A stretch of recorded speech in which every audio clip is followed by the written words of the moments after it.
என் நெஞ்சில் குடியிருக்கும் பெரம்பூர் தொகுதி மக்களே,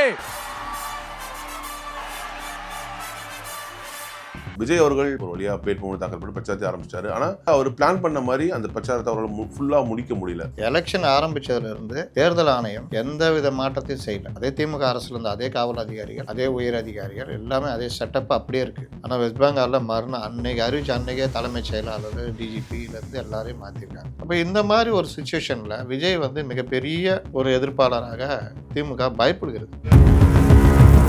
எத்தனை வழக்குகள் அந்த விஜய் மேல, விஜயுடைய வேட்பாளர்கள் மேல இந்த மாதிரிலாம் விழுது பாருங்க. வாணியம்பாடியில அந்த வேட்பாளர் சாதாரணமா போய் மாலை போடுறாரு, ஆம்புலன்ஸ் இந்த மாதிரிலாம் வருது, தொண்டர்களை வச்சு வழி விடுறாங்க, எல்லாம் பண்றாங்க. ஆனாலும் இன்னைக்கு அவங்க மேலலாம் வழக்கு. ஒரு பெரிய அளவுல கரூர் மாதிரி ஒரு இன்சிடென்ட் நடக்கிறதுக்கும் வாய்ப்பு இருந்ததுன்றாங்க. நான் அவ்வளோ இது ஒரு குளத்தூர்ல இருந்து வர முடியாத அளவுக்கு பெரிய பிரச்சனை. வில்லிவாக்கெல்லாம் வர முடியல அவரால். இவங்க வர்றவங்களாம் இந்த தொண்டர்கள் தான், பப்ளிக் கிடையாது. அதை கட்டுப்படுத்துற வேலை புஷிலாம் பண்ணாருன்னா வரமாட்டாங்க. அதனால அதை நிறுத்திட்டு பிரச்சாரத்துக்கு போனாங்கன்னா உண்மையிலேயே விஜய் இப்போ பெரம்பூர்ல பேசுறாருன்னா கடைகோடி நாகர்கோயிலில் கூட அது கேட்கப்படும், அந்த மக்கள் பார்ப்பாங்க. நீங்க இங்க இந்த மாதிரி கும்பல் சேர்த்துருந்தீங்கன்னா சென்னையில வேணா இது ஒன்று கோவம் வரும் ஜனங்களுக்கு. இவ்வளோ பிரச்சனை இருக்குது, இவ்வளோ டிராஃபிக் ஜாம். நேற்றுலாம் அந்த சைடுலாம் என்ன ஆயிருப்பாங்களோ தெரியாது.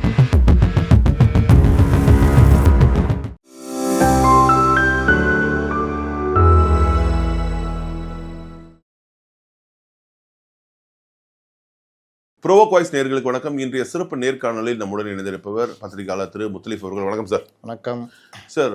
விஜய் அவர்கள் பிரச்சாரத்தை ஆரம்பிச்சு ஒரு வழியா வேட்புமனு தாக்கல் பண்ணி பிரச்சாரத்தை ஆரம்பிச்சிட்டாரு. ஆனா குறிப்பிட்ட அவர் பிளான் பண்ண மாதிரி அந்த பிரச்சாரத்தை அவரால் ஃபுல்லா முடிக்க முடியல. அதுக்கு பல காரணங்கள் சொல்லப்படுது. அவங்க தரப்புல சொல்லப்படுறது போலீஸார் சரியா எங்களுக்கு பாதுகாப்பு பணி செஞ்சு கொடுக்கல, இதுதான் முக்கியமான காரணமா இருக்கு. ஆனா இந்த பக்கம் போலீஸ் தரப்பு இல்லை நாங்க எல்லாம் பண்ணோம், அவங்க வேணும் டிராஃபிக் ஜாம் பண்ணிட்டாங்க. என்ன நடந்துச்சு? அதாவது ரெண்டு சைடும் பார்க்கணும். எலெக்ஷன் ஆரம்பிச்சதுல இருந்து தேர்தல் ஆணையம் எந்த வித மாற்றத்தையும் செய்யல. அதே காவல் அதிகாரிகள், அதே திமுக அரசுல இருந்து அதே காவல் அதிகாரிகள், அதே உயர் அதிகாரிகள் எல்லாமே அதே செட்டப் அப்படியே இருக்கு. பொதுவாக 5 வருஷம் ஒரு இது கீழே ஒர்க் பண்ண காவலர்களும் சரி, அதிகாரிகள் மற்ற எல்லாருமே இந்த ஒரு வாரத்தில் நம்ம வேறன்ற மாதிரிலாம் மாற மாட்டாங்க. இன்றைக்கி ஒரு தோற்றம் எப்படி இருக்குது, அடுத்து டிஎம்கே கண்டினியூ ஆகுன்ற மாதிரி இது இருக்கும். அது காவல்துறை அதிகாரிகள் மத்தியில் அதிகமாகவே இருக்கும். ஏன்னா அவர்கள் இப்படியே பழக்கப்பட்டிருப்பாங்க. அதனால் ஓவரால் ஒரு இதில் அவங்கள மாட்டிக்கிட்டு இருப்பாங்க. அப்போ நமக்கு எதுக்கு வம்புன்னு பண்ணுவாங்க. இன்னொன்று கூடுதலாக விசுவாசம் காமிப்பாங்க. அப்போ தேர்தல் ஆணையம் தான் அந்த மாதிரி விவகாரங்களில் கண்டுபிடித்து அதிகாரிகளை மாற்றுவது, அந்த மாதிரி பல விஷயங்களை பண்ணணும். அதிகாரிகளை மாற்றினாலே கூட நடக்காது. ஆனாலும் ஒரு கண்காணிப்பு இருக்குன்ற பயம் இருந்துகிட்டே இருக்கும். இப்போ அதுவும் நீங்கள் எண்ணத்தில் நாளாகுது பாருங்கள், அறிவிச்சு 14ஆம் தேதி அறிவிச்சாங்க, 15ஆம் தேதி கரெக்டாக 15 நாள் ஆகுது. இன்னை வரைக்கும் ஒரு சின்ன மாற்றம் கூட வரல. ஆனால் வெஸ்ட் பெங்காலில் மறுநாள் அன்னைக்கு அறிவிச்ச அன்னைக்கே தலைமைச் செயலாளர் டிஜிபியிலேருந்து எல்லாரையும் மாற்றிருக்காங்க. அப்போ இந்த கேள்வி எங்கே போகுதுன்னா டெல்லியை நோக்கியே நகருது. அப்போ இந்த மாதிரி ஒரு சுச்சுவேஷனில் விஜய் மிகப்பெரிய ஒரு எதிர்ப்பாளராக திமுக பயப்படுகிறது. ஏன் திமுக விஜயை பார்த்து பயப்படுதுன்னா, விஜய் மட்டும்தான் திமுகவுடைய கோர் ஓட்டு பிரிக்கிறார். இப்போ எடப்பாடி பழனிசாமி அவங்களுக்கு ஒரு ஓட்டு இருக்குது. அதோடு சேர்ந்து அவர்களுடைய பிரச்சாரம் மற்ற விஷயங்களில் இந்த நடுநிலை சார்ந்த மனநிலையில் இருப்பான். ஒரு 10-15% எனக்கு என்னன்னு இருப்பான். அந்த டைமுக்கு முடிவு பண்ணுவோம். அந்த ஓட்டை யார் கவர் பண்ணுறாங்கன்றதில் போட்டி இருக்கும். அதில் திமுக, அதிமுக அவர்கள் பிரச்சாரம். ஆனால் இயற்கையாகவே விஜய்கிட்ட ஒரு பெரிய ஓட் பேங்க்கு தானாக சேருது. அது என்னன்னா விஜய் ரசிகர்கள். அவன் திடீர்னு 2023 விஜய் கட்சி ஆரம்பித்தோன்னே திடீர்னு வரல. அவன் இங்கேயே 2021 ஓட்டு போட்டோன்னா இருப்பான். அப்போ 2021 யாருக்கு ஓட்டு போட்டான்னு பார்த்தா மேஜர் டிஎம்கே சைடு அணிக்கு தான். ஏன்னா அன்றைக்கி நாடே பெரும்பாலும் அந்த சைடு போடுற ஒரு மனநிலை தான் இருந்தது. 2024 எலெக்ஷனில் சீமானுக்கு பெரும்பாலும் விஜய் ரசிகர்கள் வாக்களித்தது இந்த தேர்தலில் அது கிட்டத்தட்ட நிரூபணமாகும். ஏன்னா அண்ணன் தம்பின்ற மாதிரி உறவோடு இது பண்ணாங்க. விஜய் அப்போவும் கட்சி பார்லிமெண்ட்டில் தேர்தலில் போட்டியிடாதனால அது அந்த மாதிரி இருந்தது. ஆனால் 21 பொறுத்த வரைக்கும் என்னுடைய கணிப்பு பெரும்பாலான ஒரு டிஎம்கே கூட்டணிக்கு போட்டிருக்காங்க. ப்ளஸ்ஸு திமுக இருக்கிற சிறுபான்மையினர் வாக்குகள். விஜய் பிஜேபியோட போயிருந்தா அது மிஸ் ஆகிருக்கலாம். ஆனால் என்னுடைய கணிப்பு பெரும்பாலும் மிஸ் ஆகாதுன்னு, கொஞ்சம் குறையும் ஒன்று. ஆனால் அவர் நடுநிலையாக வந்துட்டார். 2 பேருமே எங்களுக்கு எதிரின்ற ஒரு நிலைக்கு வந்த உடனே திமுகவுடைய அந்த அவங்களுக்கே அப்படின்ற அந்த ஓட்டு, யாருக்கும் விழாத அந்த ஓட்டில் பெரிய ஓட்டை 13%. அதில் குறைந்தது 6% பிரிச்சாருன்னா கூட திமுகவுக்கு தான் அடி. மூணாவது பெண்கள் வாக்கு, அது விஜய்க்கு கணிசமாக விழுறதுக்கான வாய்ப்பு இருக்குது. நீங்கள் இந்த மாதிரி விஷயங்கள்லாம் வச்சு தான் ஆளுகின்ற அரசு பயப்படுது விஜயை பார்த்து. அப்போ பயப்படும் பொழுது விஜயை டேமேஜ் பண்ணுற வேலையை பண்ணுறாங்க. நீங்கள் நேற்று ஒரு நாள் மட்டும் பாருங்கள், எத்தனை வழக்குகள் அந்த விஜய் மேலே, விஜயுடைய வேட்பாளர்கள் மேலே இந்த மாதிரிலாம் விழுது பாருங்கள். வாணியம்பாடியில் அந்த வேட்பாளர் சாதாரணமாக போய் மாலை போடுறாரு, ஆம்புலன்ஸ் இந்த மாதிரிலாம் வருது, தொண்டர்களை வச்சு வழி விட்றாங்க, எல்லாம் பண்ணுறாங்க. ஆனாலும் இன்றைக்கி அவங்க மேலெலாம் வழக்கு. பல இடங்களில் விஜய் தாவேக்காவினர் மேலே வழக்கு. நேற்று போன இதில் விஜய் மேலேயும் வழக்கு. இந்த மாதிரி பண்ணும் பொழுது அவர்களை அச்சுறுத்தி பயமுறுத்தி ஓரம் தள்ளிடலான்னு. ஆனால் இவங்க அவங்களுக்கு ட்ரைனிங் தராங்கன்றத இவங்க மறந்துடுறாங்க. இந்த பயம்தான் நெருக்கடியை வந்து விஜய்க்கு கொடுக்கணும் அப்படின்றதில் கொண்டு போய் தள்ளுது. காவல்துறையும் தேர்தல் ஆணையமும் இன்னை வரைக்கும் அந்த தேர்தல் ஆணையம் கண்ட்ரோல் எடுத்து இதை பண்ணுறாங்களா அப்படின்னு பார்த்தீங்கன்னா பெரிய அளவில். வாகன சோதனையை நீங்கள் வேணால் செக் பண்ணி பாருங்கள். பேருக்கு தான் நடக்குது வாகன சோதனை. ஒரு வண்டியை நிறுத்துகிறாங்க, ஒரு வண்டியை சோதனை இடணும்னா முதல்ல எல்லோரும் கீழே இறங்க சொல்லணும். குறைந்தபட்சம் 4 டோரையும் திறந்துட்டு ஒரு சும்மா உள்ள ஒரு பார்வை பார்த்தா கூட அவ்வளோ பணம் பிடிக்கிறாங்க. பணம் பிடிக்கிறதுலாம் நீங்கள் பாருங்கள், ஒரு 100 கோடி அப்படின்னா டாஸ்மார்க் இதுவாக இருக்கும். இல்லாட்டி இந்த பேங்க் இதுக்கு எடுத்துகிட்டு போகிற பணம், இல்லாட்டி வணிகர்கள், இந்த மாதிரி தான் மாட்டு தவிர ஒரே ஒரு இது மட்டும்தான் ஒரு இவருது ஜெகத் ரட்சகன் சொந்தமான ஒரு இது. இன்னொன்று டாஸ்மார்க்குன்னு சொல்லி கிளைம் பண்ணி வாங்கிட்டாங்க.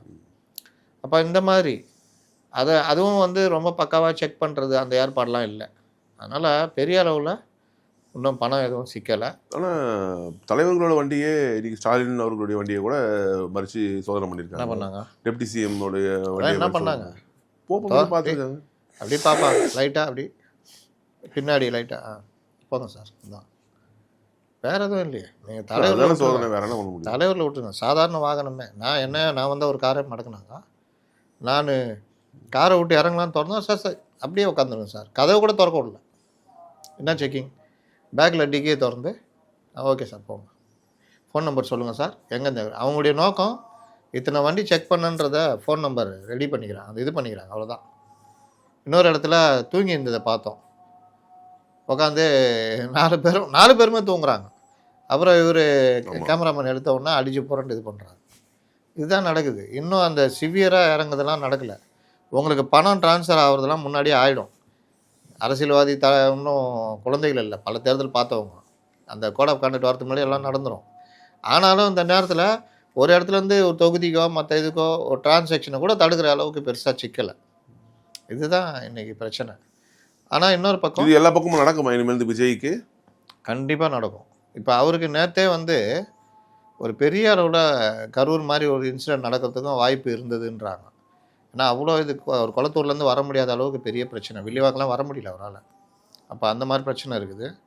இதில் 2ஆக பார்க்குறேன். ஒன்று, புஷி ஆனந்த் சில விஷயங்களை கட்டுப்படுத்தணும், ஸ்ட்ரிக்டாக அந்த மாவட்ட செயலாளர் மற்றவங்க சொல்லணும்.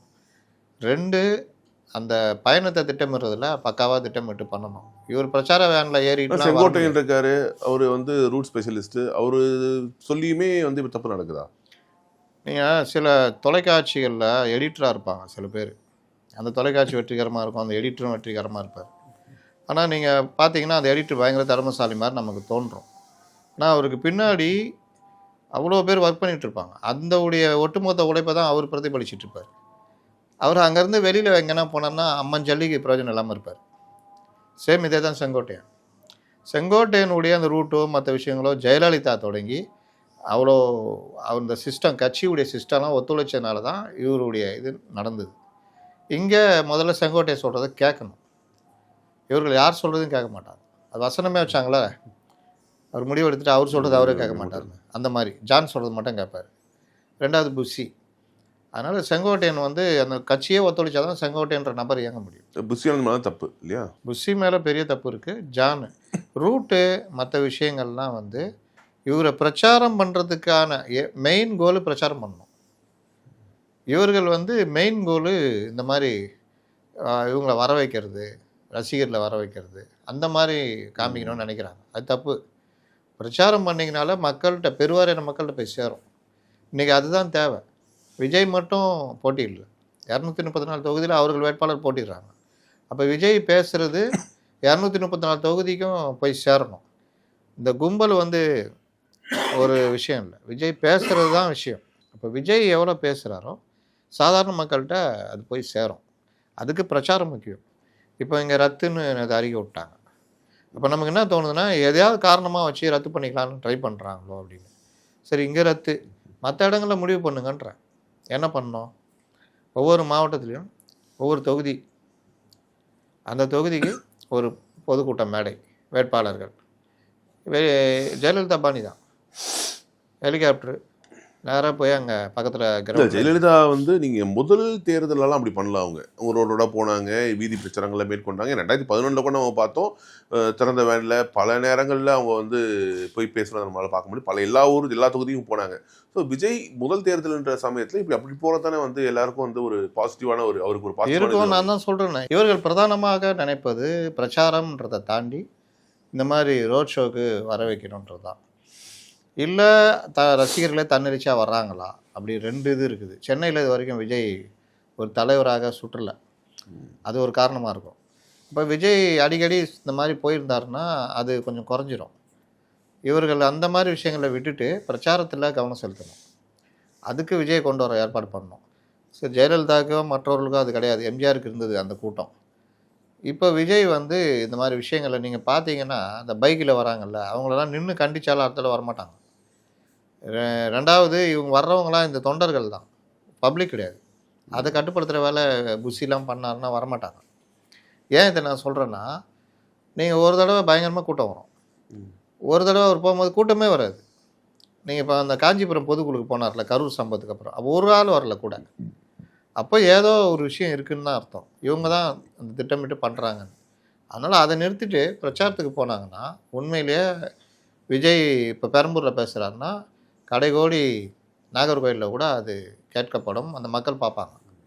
நீங்கள் இங்கே இந்த மாதிரி கும்பல் சேர்த்துருந்தீங்கன்னா சென்னையில் வேணால் அது ஒன்று கோவம் வரும் ஜனங்களுக்கு. இவ்வளோ பிரச்சனை இருக்குது, இவ்வளோ டிராஃபிக் ஜாம். நேற்றுலாம் அந்த சைடுலாம் என்ன ஆயிருப்பாங்களோ தெரியாது. எக்ஸாம் டைமில் இந்த மாதிரிலாம் பண்ணிகிட்டு இருந்தால் யாரும் நேரத்துக்குலாம் போக முடியாது ஸ்கூலுக்கு. நிறைய பப்ளிக் வந்து ரொம்ப டிஸ்டர்ப் ஆன அதை பார்க்க முடிஞ்சிச்சு. அதனால் வெறுப்பு தான் ஆளாகும். அதனால் இந்த மாதிரி விஷயங்கள்லாம் வந்து போலீஸ் வந்து இவ்வளோ பேர் தான் வரணும் அப்படின்னு ரெஸ்ட்ரிக்ட் பண்ணும்போது நீங்கள் அதுக்கு ஒத்துழைக்கணும், பண்ணணும்.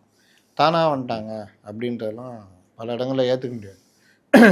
அதனால் விஜய் இதெல்லாம் விட்டுட்டு புறநகர் சுற்றுற வேலையை பண்ணலாம், நல்லாயிருக்கும். சென்னையை தாண்டி ஒவ்வொரு சென்ட்ரு முடிவு பண்ணிட்டு ஹெலிகாப்டர் இந்த மாதிரி எடுத்துக்கிட்டு போய் இறங்கி பண்ணால்.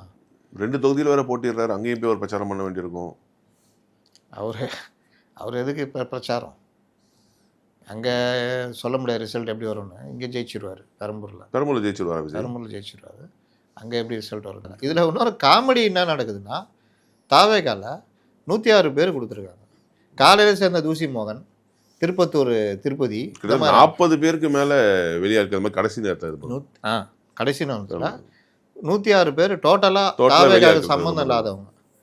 இது என்ன டேஞ்சர் வரும்னா, இப்போ விஜய் ஜெயிச்சிட்டாரு, முதலமைச்சர் ஆகிற மாதிரி இருக்குன்னா இவங்க அப்படியே தங்கிடுவாங்க. அவன் பேசுவான் பாருங்க கொள்கை, அப்படி பேசுவான். நான் அப்படியே அர்த்தம் வச்சு ஃபுல்லாக இதான் ஓடுதுன்னுவான். தோத்துட்டா அப்படியே இந்த கல் அடிச்சிங்கன்னா மரத்தில் இந்த பறவைங்க அந்த மாதிரி பறந்துடுவாங்க.